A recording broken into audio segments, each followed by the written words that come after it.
Mamai! They're back again! Mamai, come back. There's nothing here. What am I gonna eat? Alright guys, I'm still working in the spare guest bedroom. I've taken down the 42-inch. That crack was just not really cutting it. Fortunately, it was so thin and nice, but unfortunately, it was just not gonna do the trick here. So I got my Dell 30-inch monitor. That's what we're gonna mount up there, but I wanna show you a little tip of the trade here. Now, I got the full video coming up on tips and tricks, my other channel, always listed below. This is how I find studs without using a stud finder. These are small magnets. I found the heads of screws or nails through the drywall underneath the texture, and that's right there, 16 inches apart. There's another magnet 16 inches apart, and there is another magnet as well. Absolutely fantastic way, and that saved me money having to wait also for a stud finder to arrive on Amazon.com. Unfortunately now, because that's precisely where I want it, I only have access to one stud. I am going to use a little brace back there and rig it up real nice. Eventually, hey, if I ever do find a beautiful 43 4K, 42 4K, I'll slap it up there. It just, the texts weren't as sharp as obviously the 2K monitor right here. I'm still debating on whether to skedaddle a separate monitor altogether. I'm still trying to figure out what I'm gonna do with the 24, but for right now, the 30 is gonna look real sharp. It truly is a shame that that wasn't fully functional. I mean, it is so thin. It was just a beautiful TV. But at least I'll sell the stand.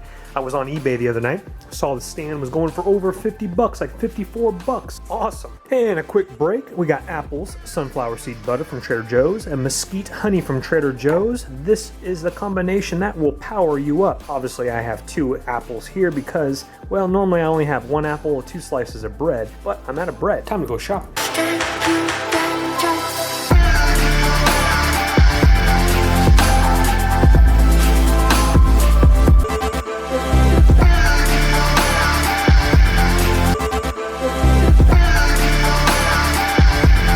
Alrighty folks, need your help again. Let's take a look at the setup we got right here. Nothing is mounted permanently at all. It's all just stationary, very carefully so it doesn't fall over obviously, or that would be a mess. Obviously a big old fat 42, 43 would be fantastic. I was even thinking about bringing up the LG Smart TV 46-inch full 1080p Smart TV and putting it right there, but then I was like, you know what, unless the font is really dialed in like the new ones where you can have like PC mode or whatever, and I believe it's Chroma 4x4x4, that means the text is very crisp, just like this monitor is. Obviously no monitor would compare to this monitor because this is full-blown 2K gaming specs right here. This one is only 1080p that we've seen before. So anyway, what we're looking at here is I'm looking at potentially putting slat wall behind it. Obviously it's not going to be that color because that color, I mean, it would be okay with that color, but it does have scuffs on it already. So what I was going to do is I was going to glossy paint it and pretty much match it to the color right here. Eventually I would like a very crisp, clean black and white setup, but for right now I'm gonna go with all black because that's what I have right here. Pretty much everything I have is black. So this is the dark IKEA color right here. So what I wanted to do is pretty much paint that back panel a similar color, if not maybe a glossy off black just a little bit. I might have some paint that I found in the garage already. The slat wall was a dumpster diving find, so I'm thinking about incorporating in, I like that idea. That way it's gonna be black on silver. So those little inlet slits are gonna be silver still. I'm gonna put some slat wall hooks in there, some small little itty bitty black ones, and it's gonna be really nice. That way I can actually hang my earphones up there, etc. Obviously winding the cords a lot better, or that section right here. Now take a look at this. So number 1, what do you guys think about that idea? And number 2 is the only problem though, my edge of my desk, that's lined up perfectly, right? The screen is lined up perfectly in the middle of this. Obviously those things are going to be removed there, but we have too much over here. So that section is off. Now if I hang my earphones on that section, you'll never know. But again, the screen is mounted. As we can see, there's more of this section than there is this section. So do I just slide that down just a little bit, but that means this is what overlap the edge of the desk right here, which would be a little bit odd, but you know, to each their own. Or should I just put a slat wall hook up there and put my headphones up there like that? It would be like this there, something like that. Or the other option I was thinking about was getting some little slot wall hooks with some little like shelving type thing and putting my computer speakers up there on each side, but of course that would look a little bit weird because that section is a little bit more over. Now you're wondering what's going on with this. That's ugly, I know for sure. So I'm thinking about, what am I gonna do with the 24-inch monitor right here? Am I gonna go ahead and bring it from like a mount that's in back that's like swivel, and then what I would do is I would like line it up perfectly. It wouldn't like obviously be up here, it'd be like right here and like right here, and then it would be angled like that, kind of like a little kind of V-ish type of a thing like that.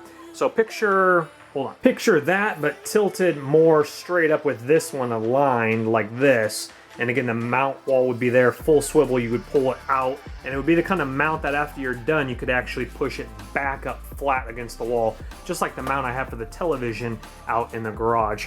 But I'm not really feeling that for some reason. I'm just like, unless I had two equal size screens, but I don't feel like paying a bunch of money for another 30-inch. In that case, what I would do if I had two 30 inches, I would just slide that one over and then have like two, boom, boom, and then maybe tilt it out so it looks like a big 60-inch curve. You know what I'm saying? Obviously that would be the best bet. I mean, if I can make a sick setup if I had the means to and the financial means to, but I'm trying to do it on a budget and with all my dumpster diving finds plus stuff I already had lying around. So what do you guys think? That's enough computer talk for right now. I almost forgot. Someone asked me to test out my PS3 Fat to see if it's the backward compatible one. I'm pretty sure it is, but we just happen to have a PS2 game right here, Driver 3. And let's go ahead and pop it on in. Again, this is for PlayStation 2. This is a PlayStation 3 Fat. So let's see if this bad boy is backwards compatible.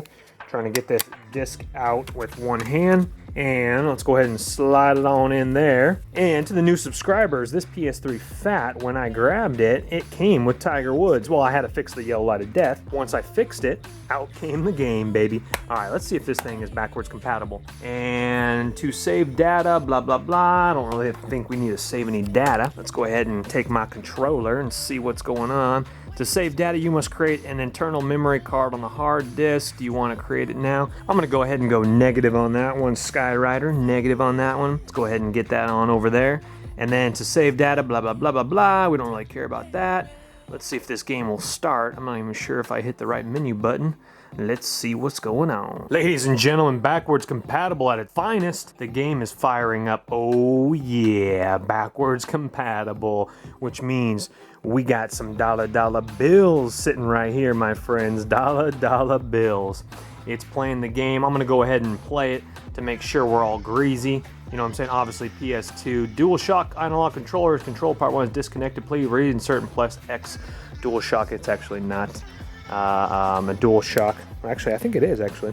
Oh, okay, it just wants me to restart that. Actually, this is a DualShock. It's a third-party DualShock, though. The driver uses autosave feature, blah, blah, blah. Oh, yeah, baby, that works like a champ.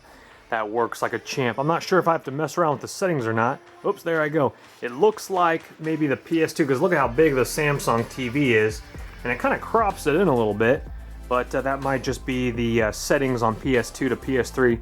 I'm not sure. Anyway, I'm playing it with one hand.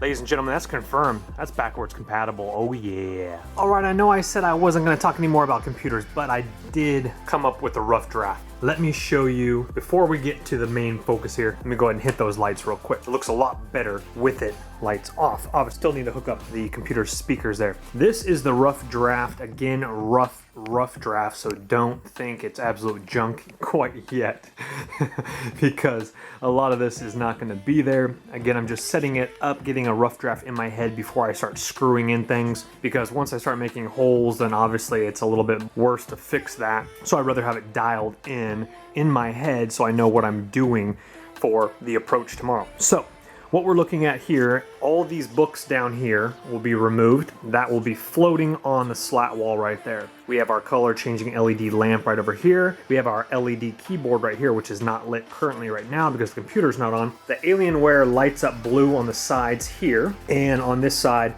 and the alien face right here as well. We do have our headphones that light up blue too, so during gaming and during the filming of my other channel, I probably will light up everything blue so it all matches really nicely. But I do like the aqua. The aqua is pretty cool. So the 24 we're still unsure about. We're really unsure about the 24. We might actually rig everything up, cord management it so beautifully that when I do edit every night, I literally can take that out of the closet, connect it, have it on the edge of the table. Again, I'm not exactly sure. I would like some sort of system. I don't know. The 30 might be dialed in just fine, or I might save up because the 30 will be floating on a back hook like this that we got from the old Sports Authority. Actually, both these we got from the old Sports Authority.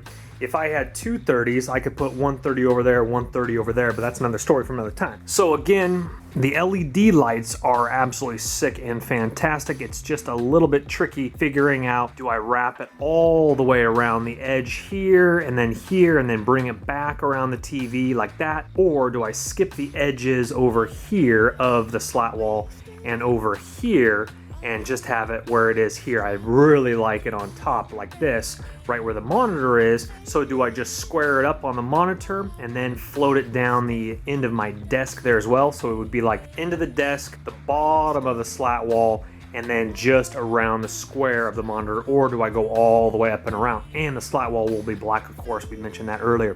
A lot to think about. I've been sitting in that chair literally pondering on this for quite a while. And so, with that ado, I'm gonna let you guys go. Enough computer talk for today, but it's exciting because I always like to trick out things. And my excuse was I'm renting the place, so why am I gonna put all this effort into it if we're gonna be moving, etc., etc.? I'm just gonna wait till I buy my own house. Well, you know what? Sometimes excuses get in the way of actually succeeding. So I'm gonna say, you know what? It's okay. I'm only gonna put small screw holes in now that I'm not banging out big old holes for butterfly hooks. And it's all greasy. It's all good, baby. You know what I'm saying? If we move, we take it all down, we put it all back up later on. It's the worst case scenario that happens right there. God bless you, God protect you, remember to carpe diem, baby, and live your dream. And I'm gonna see you guys tomorrow. Tomorrow is gonna be awesome. Later. Ow.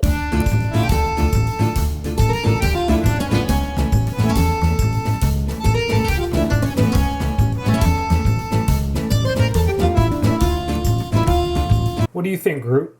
What should I do? Me neither. I'm lost for words.